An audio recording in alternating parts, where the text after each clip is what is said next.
Good evening. I'm Gabe Gutierrez in for Tom Llamas. We begin top story tonight with a holiday travel nightmare ahead of this 4th of July weekend. The situation at airports across the country going from bad to worse.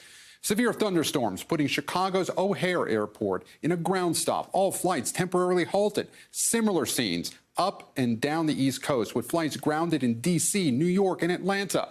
Those weather delays coming on top of thousands of cancellations, largely due to the ongoing pilot shortage. Some passengers waiting in lines for hours to rebook those flights. And there's little relief for Americans opting to drive. The average cost of gas still $4.84 per gallon. But even that price tag, not enough to keep most Americans at home. A record-breaking 42 million drivers expected to hit the roads this weekend. And even more severe weather could put a damper on this holiday weekend. Bill Cairns is standing by with that forecast in just a moment.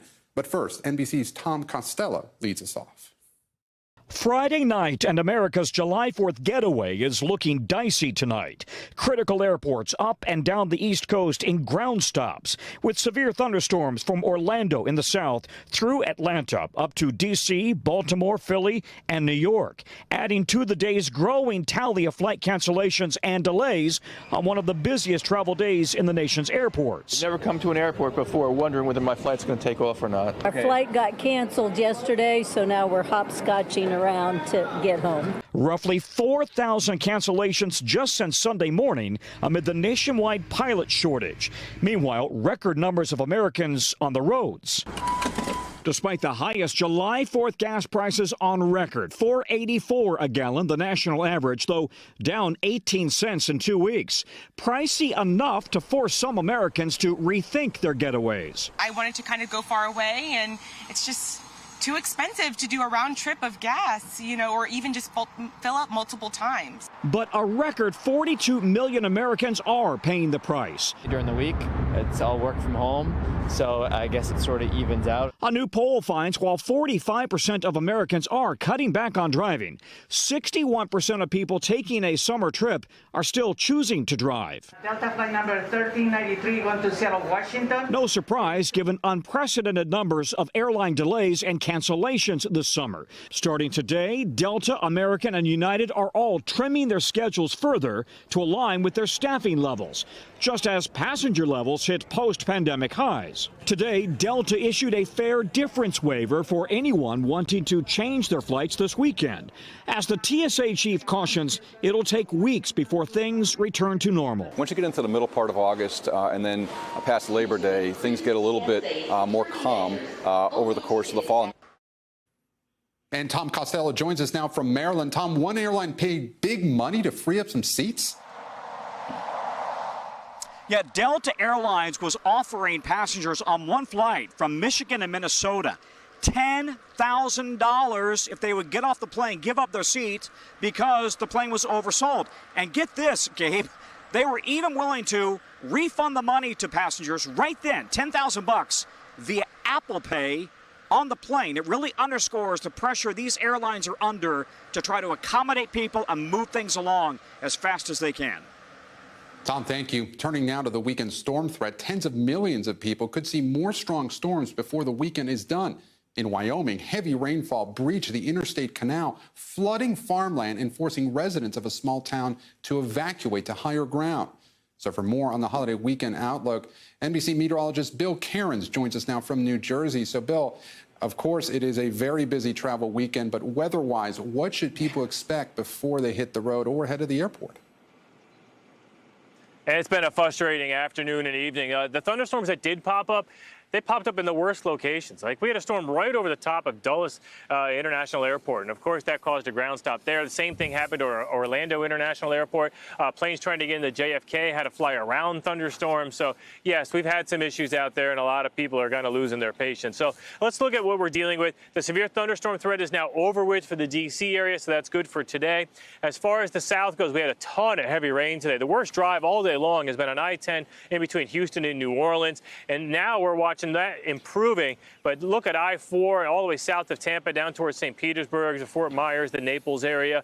And we have a little area of low pressure. That's a storm that's right near the South Carolina coast. And that's also causing some nasty weather. But the biggest concern, thunderstorms, Gabe, tomorrow. Severe risk for 50 million people in the busiest urban corridor in the United States. Wow, thunderstorms tomorrow. But looking ahead to Monday then, are you tracking any weather that could impact the fireworks? I'm happy to say that tomorrow's thunderstorm threat in the Northeast is by far the worst. The forecast for the 4th of July is actually pretty ideal. I mean, you're always going to get some thunderstorms somewhere, so the best chance of that occurring is going to be in the Great Lakes. I don't think you're going to get your fireworks display rained out, but you may get delayed here or there, especially around areas like Chicago, northwards, Milwaukee, Green Bay, Detroit, Cleveland included in that too. But it looks fantastic. The Southeast looks good. And also for the Macy's fireworks in New York City, Gabe, 80 degrees, clear skies, light breeze. Nearly ideal with low humidity. So there is some good after some miserable travel today. Yeah, so some problems tonight, tomorrow, but looking better on Monday. Bill Cairns, thank you so much for tracking it all. WNBA superstar Brittney Griner went on trial today in Moscow. The star center for the Phoenix Mercury faces up to 10 years in jail over drug charges. The U.S. says she's being wrongfully detained. Our chief foreign affairs correspondent, Andrea Mitchell, has the latest. Today, WNBA superstar and two-time Olympic gold medalist Brittney Griner handcuffed wearing a Jimi Hendrix T-shirt after more than 4 months in detention on the first day of what legal experts call a show trial. Accused of drug smuggling, the Russians say they found vape cartridges containing cannabis oil in her luggage. The possible penalty, 10 years in prison. Griner's wife, Sherelle, is on edge. She's walking into a situation where their judicial system has a 99% conviction rate. So in their system, there is no innocent. In their system, is guilty. The U.S. considers Griner wrongfully detained. Embassy staff were with her in court. She asked me to convey that she is in good spirits and is keeping up the faith. Today we spoke to Dawn Staley, Griner's Olympic coach and friend. It certainly seems that this has been very, very difficult. For one thing, she's 6'9", and they've got her traveling back and forth and in court in a cage. You see Brittney appear in court or outside of court or walking in and being handcuffed. You just feel for her. She is a free-spirited woman who's got a great heart. The State Department says freeing Brittney is a top priority, but Sherelle Griner says their rhetoric and actions don't match. She wants a meeting with President Biden. The most beneficial thing that I've been told is that, you meet with President Biden. He has that power. Mm-hmm. He is a person, that ultimately will make that decision for BG to come home. Russian media reports say the Kremlin wants a trade for arms dealer Viktor Bout, nicknamed the Merchant of Death, currently serving a 25-year sentence in the U.S. Meanwhile, Griner's trial is just beginning and could go on for months. And Andrea Mitchell joins us now. Andrea, Griner, of course, faces an uphill battle. As we just heard, the acquittal rate in Russia is just 1%. And U.S. officials say these sorts of trials for Americans aren't out of the ordinary in that country? No, in fact, it's a growing problem. U.S. officials are telling me that Russia has a practice of jailing Americans on trumped-up charges, Gabe, to use as bargaining chips to trade for hardened Russian criminals jailed in the U.S. And Kremlin spokesman Dmitry Peskov denies that Griner's arrest was politically motivated. But, Gabe, this is a recurring problem. There are now 3 Americans, including Griner, who are jailed in Russia. Andrea Mitchell, thank you. We're joined now by Alicia Clark of the WNBA's Washington Mystics and a vocal supporter of Brittney Griner. Alicia, thank you so much for joining us here on Top Story. So Brittney's been in custody for 4.5 months. Her trial began today, as we just heard. And then after 2 witnesses testified, the trial was put on hold because 2 other witnesses failed to show up. Does that make you at all suspicious?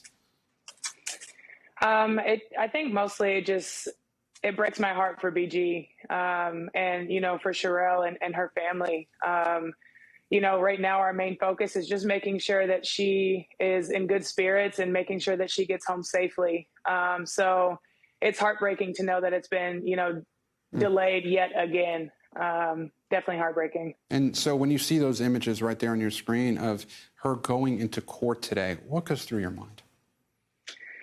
My heart feels for her.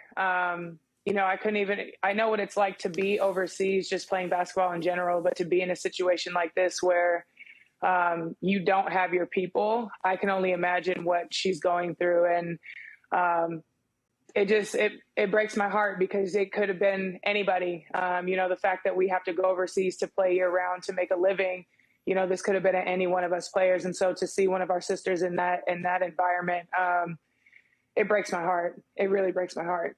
And Alicia, there's been some reporting that what Russia really wants here is to trade Brittney for that Russian national Viktor Bout, a convicted arms dealer. Do you think that in the end, that's really what this all is about, that she's just a pawn here? I mean, that's definitely how it seems. And that's something that, the U.S. State Department has said that she's been wrongfully detained. So,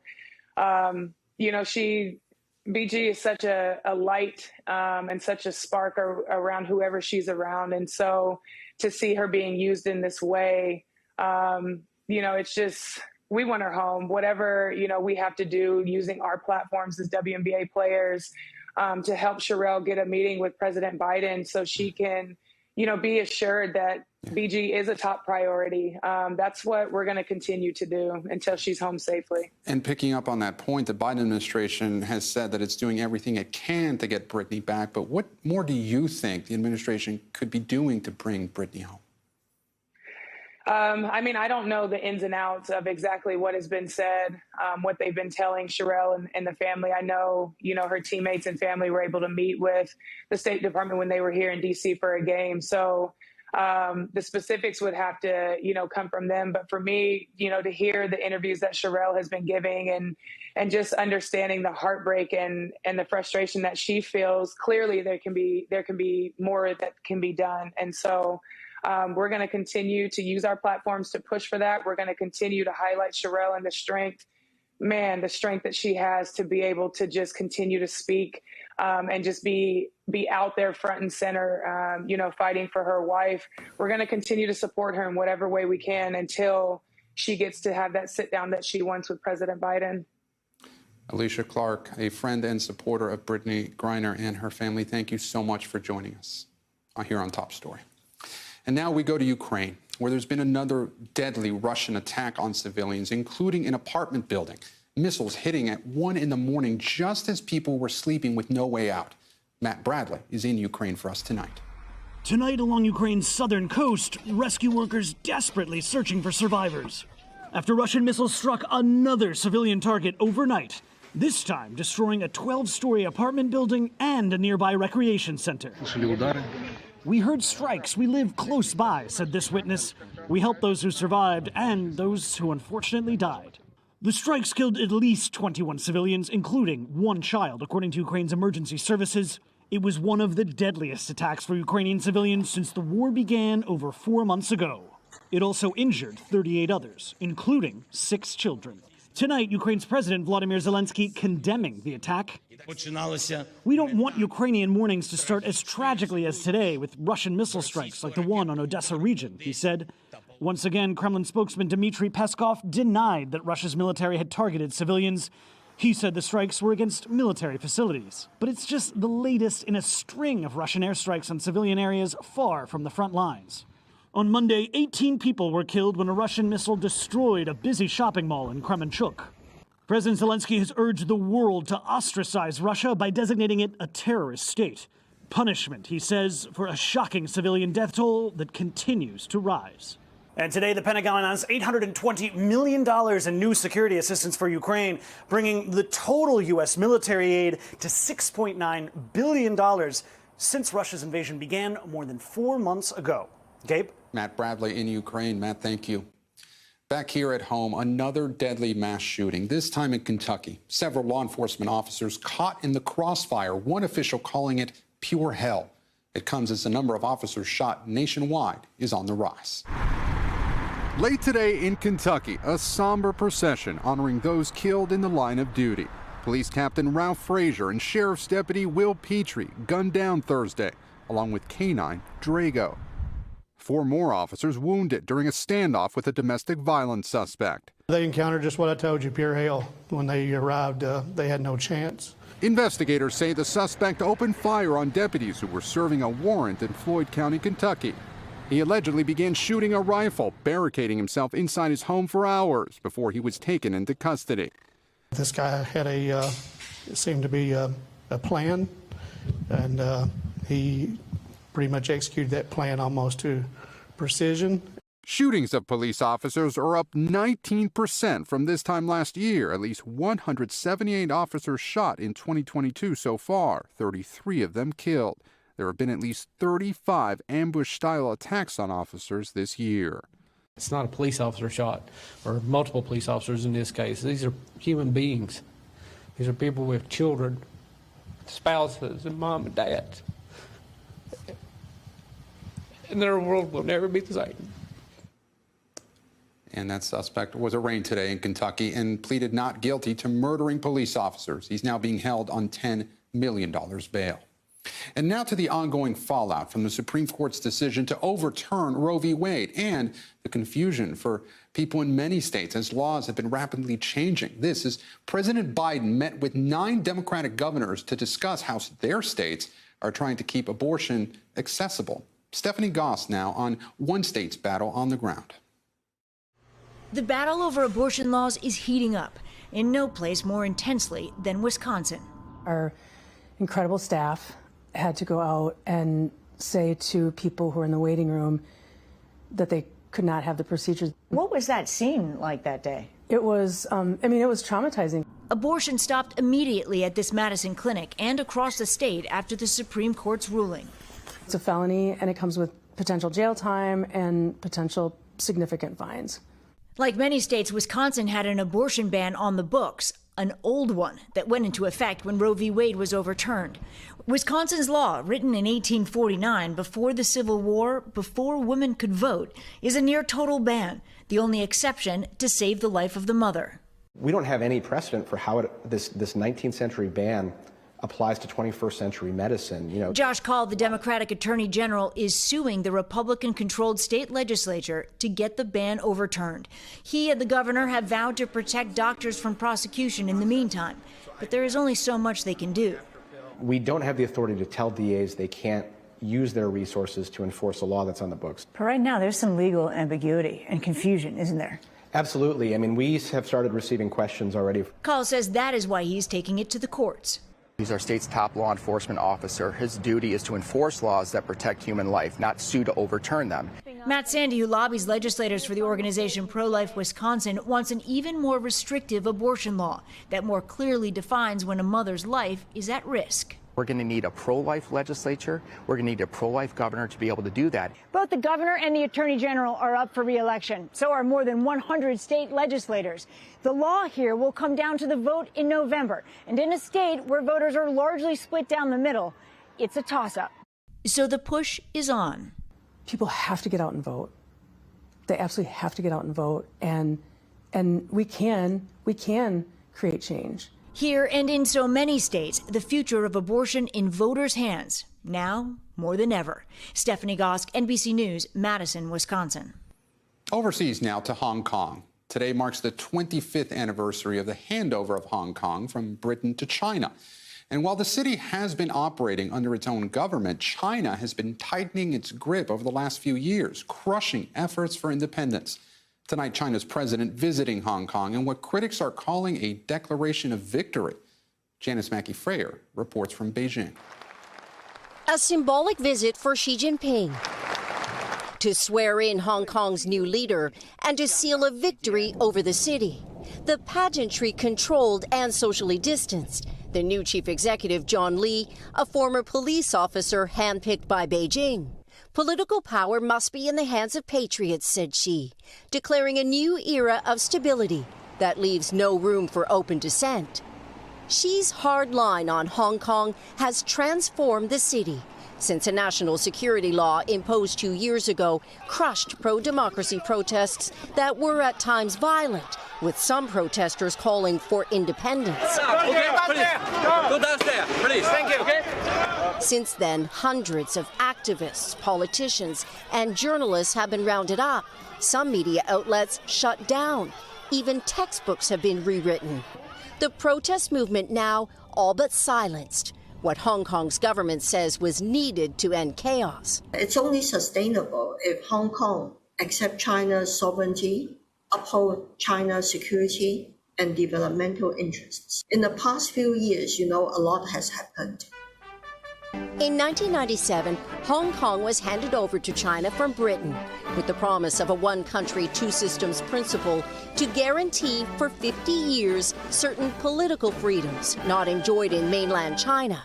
Now at the halfway point, Nathan Law, a prominent activist living in self-exile, thinks one country, two systems is already dead. All we can feel is a deep betrayal. We have never felt like Beijing respects our community and the promises they gave to us. It has fed an exodus from Hong Kong. Statistics show the city of 7.4 million lost 116,000 residents in 2020 and 2021. And the number this year could be higher because tough COVID rules are grating. Most people are going to Singapore, Canada, or the UK. The U.S. is among several countries critical of China in calling for freedoms to be reinstated in Hong Kong, where streets that once filled with protests were today heavily guarded and subdued. This visit also had personal significance for Xi Jinping as he pursues an unprecedented third term in power later this year.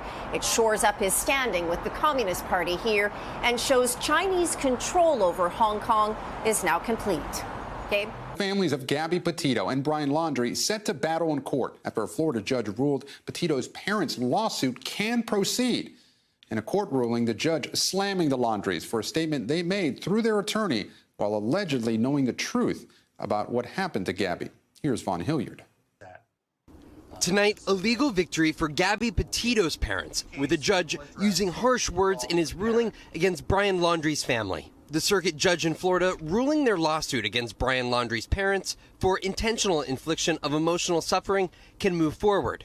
The judge writing that most of the Petito family's complaints focused on the Laundries, quote, failing to act by not telling them where their daughter was or that she was dead, alleging they knew their son had killed Gabby. The judge also saying that if the case had centered around the Laundries remaining silent, and if they truly had been silent, the court would have ruled in their favor. The law imposes no such obligation to speak, and the state and federal constitutions support that. In our society, under our laws, people are free not to speak. They didn't say much, but what they did say through their attorney was enough for the case to move forward. On September 14th, 2021, while officials searched for Gabby Petito in the Grand Teton National Park in Wyoming, the Laundrie family's attorney, Steve Bertolino, released a statement reading in part, "On behalf of the Laundrie family, it is our hope that the search for Miss Petito is successful and that Petito is reunited with her family. Her body was found at the park 5 days later." Petito's parents allege in the lawsuit that Brian had told his parents on August 28th that he had killed her. If in fact they knew that she was dead, that comment is really deceptive. The judge is writing, the Laundrie statement by their attorney in the context of the unique facts of this case is objectively outrageous. Not only did they make that statement that gave the family false hope, but then they also took additional steps to block any type of communications from the family. And I think that's what the judge took great issue with. They weren't silent. The Laundrie family attorney, Steve Bertolino, telling NBC News they are disappointed with the decision and will, quote, continue to use all available legal means to preserve their rights. The Petito's attorney did not respond to a request for comment. Petito and her fiancé Laundrie were traveling together across the United States on a van life journey, documenting it on social media along the way. Laundrie returned home from the road trip on September 1st without Gabby, then disappeared himself. The search for both captivating the nation. A search that spans multiple states. Still, there are more questions than answers. In October, about a month after Gabby's remains were found, Brian Laundrie's body was discovered in a nature preserve not far from his parents' Florida home, along with writings and a notebook that claimed responsibility for killing Petito. Last week, Bertolino also releasing excerpts of that notebook. Laundrie claiming Petito was injured, of which there is no evidence, writing, quote, I ended her life, I thought it was merciful, that it was what she wanted, but I see now all the mistakes I made. Vaughn Hilliard, NBC News. And when we come back, the major announcement from the White House. The Olympian, Oscar winner, and entrepreneur is about to get the nation's highest civilian honor. Stay with us.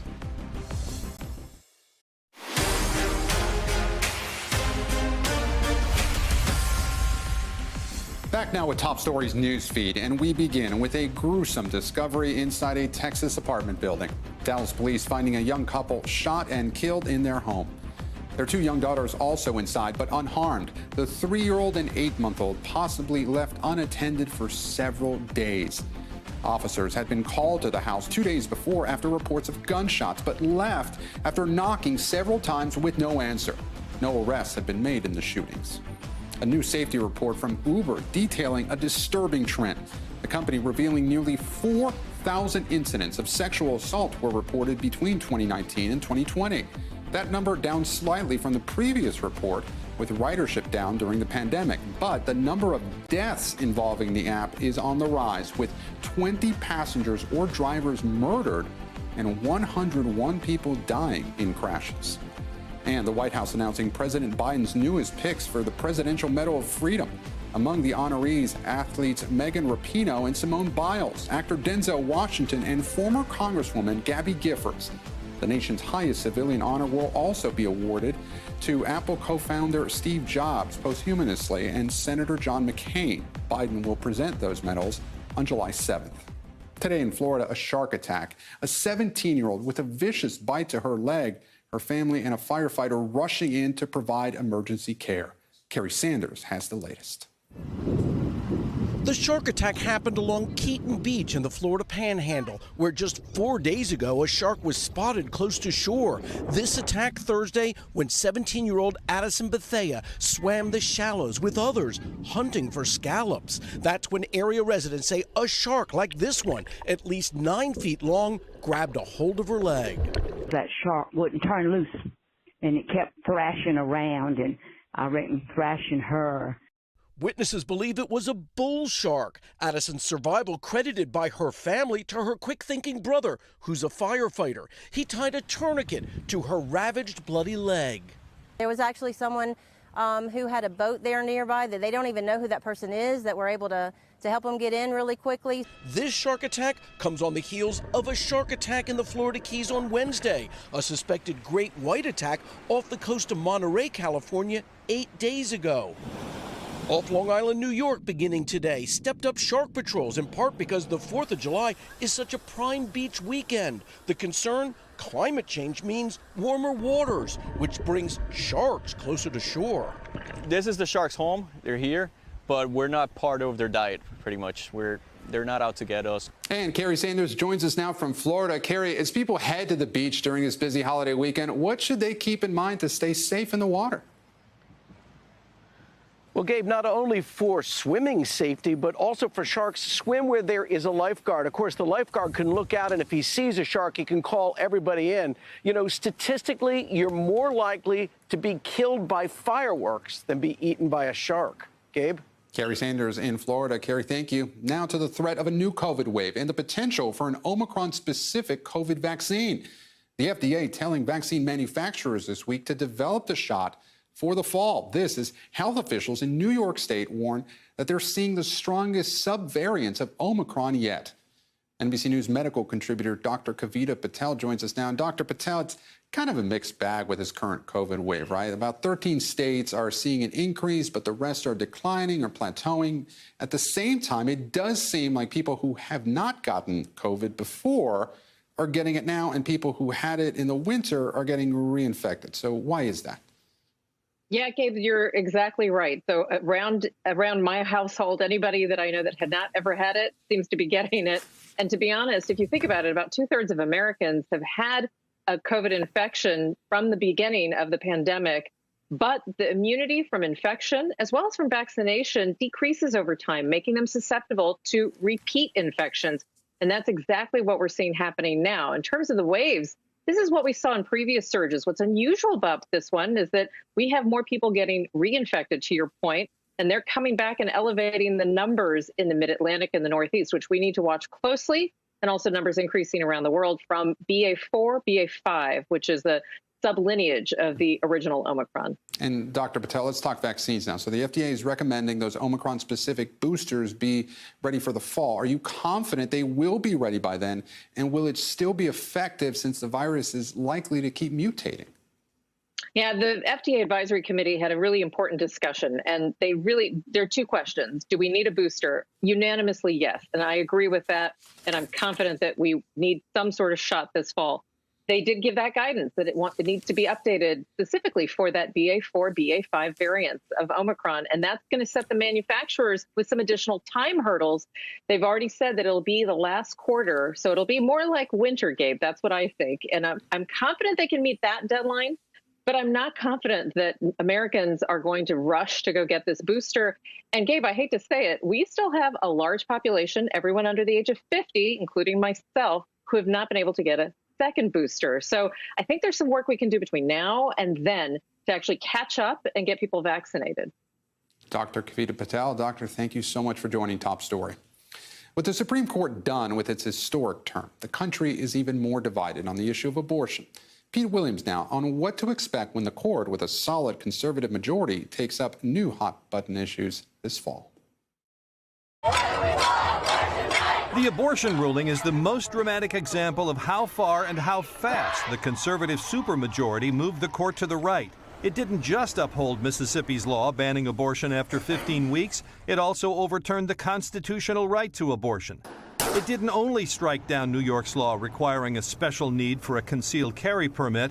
It said all gun regulations must have historic roots. It didn't just restrict the EPA. It said Congress has to explicitly let federal agencies take major actions. And it reduced the separation of church and state, ruling that taxpayer money can be used at schools that offer an explicitly religious education, and ruling for a football coach who led prayers on the 50-yard line immediately after games. There are 6 relatively young Supreme Court justices who feel incredibly emboldened, incredibly aggressive to move American law to the right, and they are not stopping with this. The court shifted to the right when Anthony Kennedy retired, succeeded by Brett Kavanaugh, and even more so with the death of Ruth Bader Ginsburg, succeeded by Amy Coney Barrett. With Neil Gorsuch, 3 new justices appointed by Donald Trump. Justice Sonia Sotomayor calls the new conservative majority restless. All 3 liberals said the court overturned Roe at practically the first moment possible. But conservatives welcomed the change. It's a court that is very much committed not to conservative political outcomes, but certainly to a conservative approach to reading the Constitution and the law. And as Ketanji Brown Jackson takes her place, the court faces more contentious questions next term. Should it end affirmative action in college admissions? Do businesses have religious freedom to refuse to serve same-sex weddings? And should legislatures, not courts, get the last word in election disputes? And our justice correspondent Pete Williams joins us now. And Pete, we do know a few of the cases the Supreme Court will hear next term. So is there any issue likely to dominate the term? Yes, I think voting rights is going to be big. You know, we're now going through the current round of redistricting for the first time since the Supreme Court took the guts out of the Voting Rights Act, because it used to be in the past, whenever states made any changes in voting, they had to get permission from the Justice Department in advance. They don't have to do that anymore. So there's a test now to how much oversight the courts have when that happens. And the second is this whole question of whether state legislatures or state courts get the last word on elections for federal candidates. That has the potential to be huge. And I think that's why I think voting will dominate the coming term. Pete Williams, thank you. Still ahead, the fire threatening one of the world's most visited sites, the massive blaze burning at Machu Picchu, and the conditions making it almost impossible to put out. Stay with us.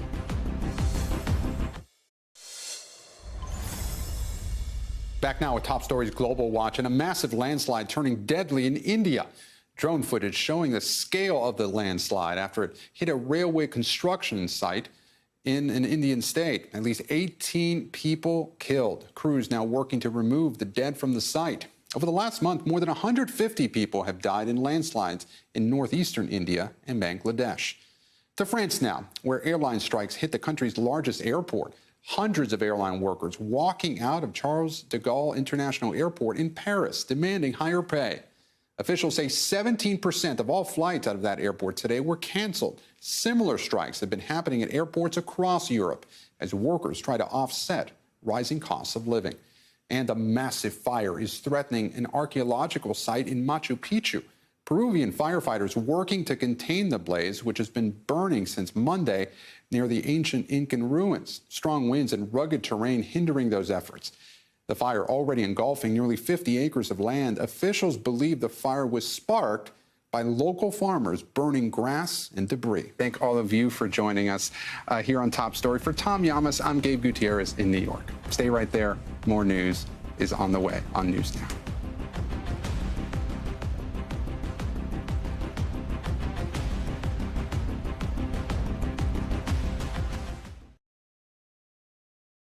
Thanks for watching our YouTube channel. Follow today's top stories and breaking news by downloading the NBC News app.